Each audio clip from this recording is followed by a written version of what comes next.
एक सपने का सच होना। जी हाँ, बिल्कुल 800 साल बाद फिर खड़ी हुई नालंदा यूनिवर्सिटी। इस वीडियो में हम आपको बताएंगे कि किन किन कोर्सेज की होती है पढ़ाई और क्या रहा है इसका पुराना इतिहास।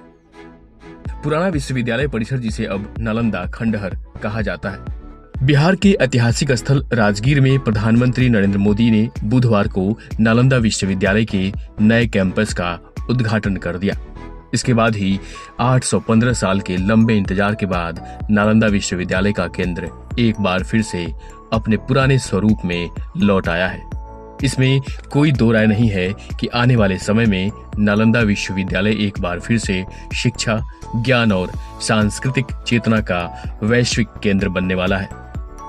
नालंदा यूनिवर्सिटी का नया कैंपस प्राचीन खंडहरों के करीब ही बनाया गया है। हालांकि इसका विस्तार प्राचीन यूनिवर्सिटी से कहीं अधिक है। बिहार सरकार की तरफ से इसके निर्माण के लिए 455 एकड़ जमीन उपलब्ध करवाई गई है। आपको बता दें कि 427 ईस्वी में नालंदा यूनिवर्सिटी की स्थापना हुई थी। इसे दुनिया का पहला रिहायशी विश्वविद्यालय कहा जाता है। इसकी स्थापना का श्रेय गुप्त सम्राट कुमारगुप्त प्रथम को ही दी जाती है। बाद में इसे हर्षवर्धन और पाल शासकों का भी संरक्षण मिला। इतिहासकारों के अनुसार इस यूनिवर्सिटी में 300 कमरे, 7 बड़े कक्ष और अध्ययन के लिए 9 मंजिला एक विशाल पुस्तकालय था। नालंदा यूनिवर्सिटी की लाइब्रेरी काफी बड़ी थी, जिसमें 3 लाख से अधिक किताबें हुआ करती थी। यहाँ एक समय में 10,000 से अधिक छात्र और 2700 से अधिक शिक्षक होते थे। छात्रों का चयन उनकी मेधा के आधार पर ही होता था और इनके लिए शिक्षा, रहना और खाना निःशुल्क था। इस विश्वविद्यालय में केवल भारत से ही नहीं बल्कि कोरिया, जापान, चीन, तिब्बत, इंडोनेशिया, ईरान, ग्रीस, मंगोलिया आदि देशों से भी छात्र आते थे। कई इतिहासकारों का मानना रहा है कि 1193 में तुर्क अफगान सैन्य जनरल बख्तियार खिलजी के आक्रमण ने नालंदा विश्वविद्यालय को बर्बाद कर दिया। यहाँ विश्वविद्यालय परिसर और खासकर इसकी लाइब्रेरी में आग लगा दी गई, जिसमें पुस्तकालय की किताबें हफ्तों तक जलती रहीं। प्राचीन नालंदा विश्वविद्यालय में साहित्य, ज्योतिष, मनोविज्ञान, कानून, खगोल शास्त्र, विज्ञान, युद्ध नीति, इतिहास, गणित, वास्तुकला, भाषा विज्ञान, अर्थशास्त्र, चिकित्सा आदि विषय पढ़ाए जाते थे।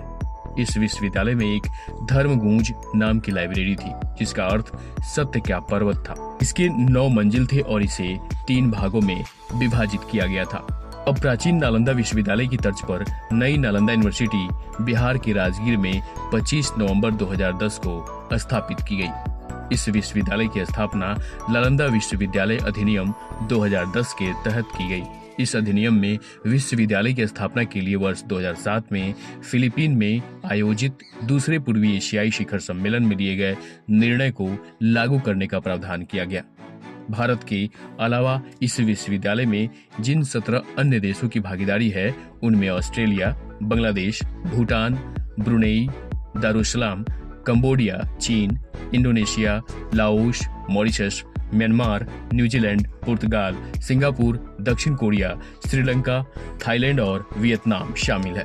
विदेश मंत्रालय ने नालंदा यूनिवर्सिटी को लेकर कहा है कि सरकार वैसा ही वैभव दिलाना चाहती है जैसा 800 साल पहले इस विश्वविद्यालय का हुआ करता था। सरकार विश्वविद्यालय को शिक्षा का नया केंद्र बनाना चाहती है।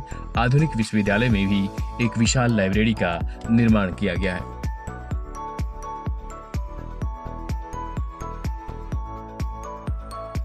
नमस्कार, मैं हूं पारितोष कुमार। न कोई शोर, न आगे बढ़ने की होर, मौलिकता के साथ सिर्फ सच्ची और बड़ी खबर टीडी न्यूज पर। तो देखते रहें और सब्सक्राइब जरूर करें टीडी न्यूज बिहार। नमस्कार।